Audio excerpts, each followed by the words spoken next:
Good morning students. आज हम थोड़ा सा सिलेबस के बारे में बात करेंगे। वैसे तो मैं आप लोगों को सिलेबस सेंड कर चुकी हूँ, लेकिन फिर भी कुछ बच्चे सीन ही नहीं करते हैं।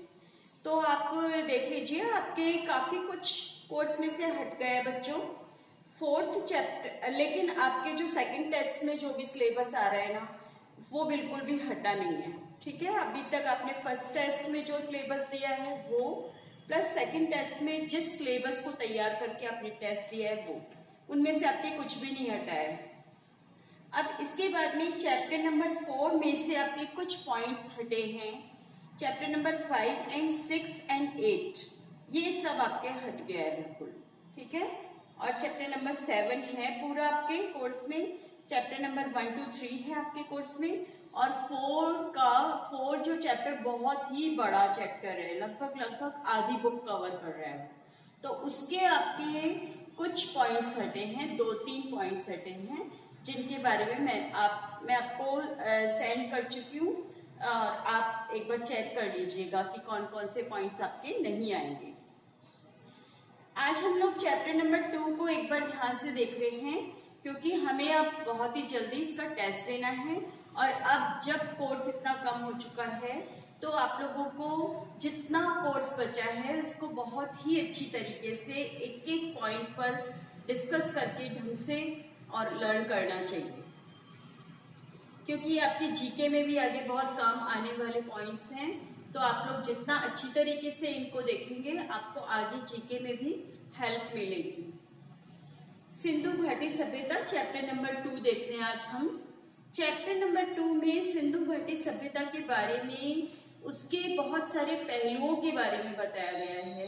सिंधु घाटी सभ्यता, जब सिविलाइजेशन चालू हुआ था, सिंधु घाटी सिविलाइजेशन, सिंधु वैली सिविलाइजेशन बोलते हैं इसको, जब ये सिविलाइजेशन चालू हुआ था, उस समय पे काफी हमारा जो अर्ली मैन है उसकी स्टेज काफी डेवलप होते और वो एक सिविलाइजेशन के पॉइंट ऑफ व्यू से डेवलप्ड मैन बन चुका था। उसने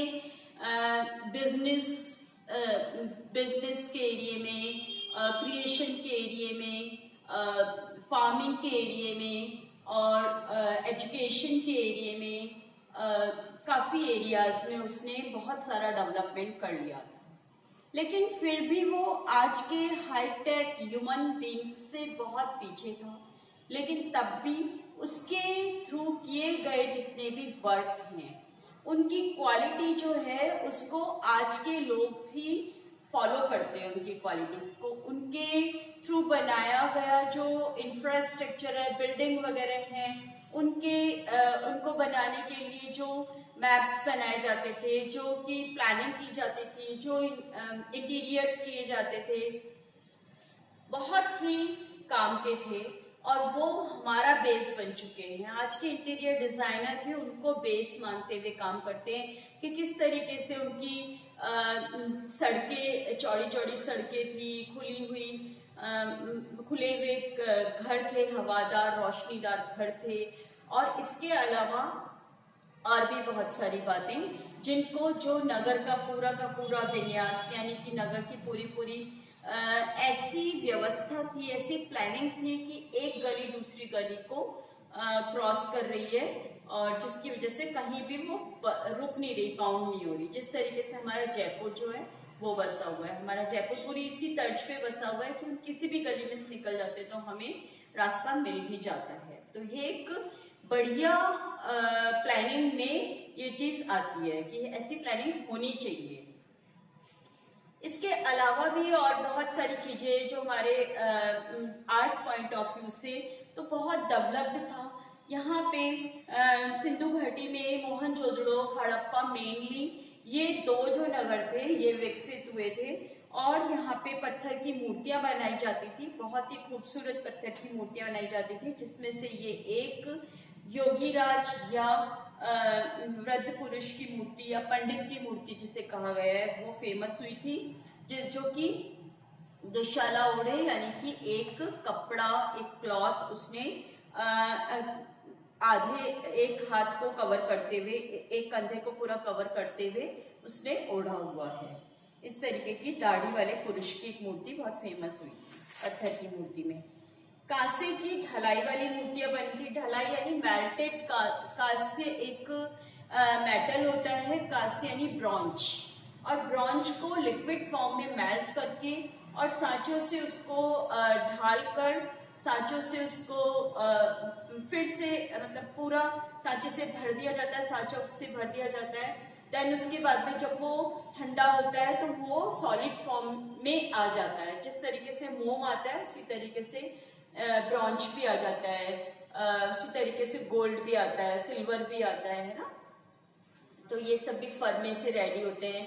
इनके मॉडल्स फर्मे पे रेडी किए जाते हैं, पहले सिलिकॉन या इस टाइप के फर्मों पर और या वैक्स के फर्मों पर, और उसके बाद में फिर गरम गरम उसके ऊपर डालकर और उसको ठंडा करते हैं तो हमें एक सॉलिड फॉर्म मिल जाती है। इस तरीके की ढलाई का काम जो है वो उस समय स्टार्ट हो गया था और ये एक ऐसी टेक्निक थी जो हमारे बहुत काम आई, आज तक भी हम इसको काम में ले रहे हैं, जिससे कि हमको जब ऐसे हमको ऑर्डर्स मिलते हैं कि बिल्कुल मेजरमेंट टू मेजरमेंट हमें एक ही जैसी चीजें चाहिए, तब हमारे ये जो इस टाइप की टेक्निक है वो बहुत काम आती है और ये क्विकली हो जाता है। हमें इसको हैंड से या मशीनों से मेहनत करनी नहीं पड़ती, बार बार मेजर नहीं करना पड़ता, केवल एक बार मेहनत करके सांचा बनाना पड़ता है और उस सांचे में हम लिक्विड फॉर्म को फिल करके और उसको ठंडा करके हम सॉलिड फॉर्म की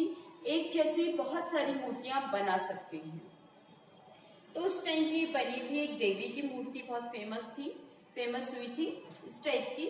और इसके बाद में उस टाइम तीसरा मैं ले रही हूँ पॉइंट कि उस टाइम मिट्टी के भी बर्तन और पॉट्स वगैरह बनाए जाते थे, कुछ मूर्तियां बनाई जाती थी, मिट्टी के कुछ कॉइन्स बनाए जाते थे और उनको बनाने के लिए दो टाइप के टेक्निक्स यूज ली जाती थी। एक तो हाथ से बनाया जाता था और दूसरा चाक से बनाया जाता था। चाक यानी व्हील, पॉटर का व्हील जो होता है, मैं उसकी बात कर रही हूँ। वो भी उस समय पे वो टेक्निक भी चालू हो गई थी। बहुत ही सधे हुए हाथों से जब पॉटर मिट्टी को एक सुंदर से शेप में डेवलप कर देता है तो ये एक बहुत बैलेंसिंग फॉर्म होती है। तो इस फॉर्म को भी बनाना मतलब क्रिएट करना उस समय सीख गया था मैंने। बहुत मतलब मेहनत वाली टेक्निक है ये। हमको देखने से ऐसे लगता है जब हम करने बैठेंगे तो हम एक दिया भी नहीं बना सकते जब तक कि हमारे को इस स्किल में हम काफी महारत हासिल नहीं कर लें तब तक। तो इस तरीके से मैंने 3 टॉपिक्स के रिवीजन लिए हैं आज। आई होप आप इनको फिर से वापस एक बार अच्छी तरीके से देखेंगे और अपने सेकंड टेस्ट के लिए प्रिपेयर हो जाएंगे। Thank you.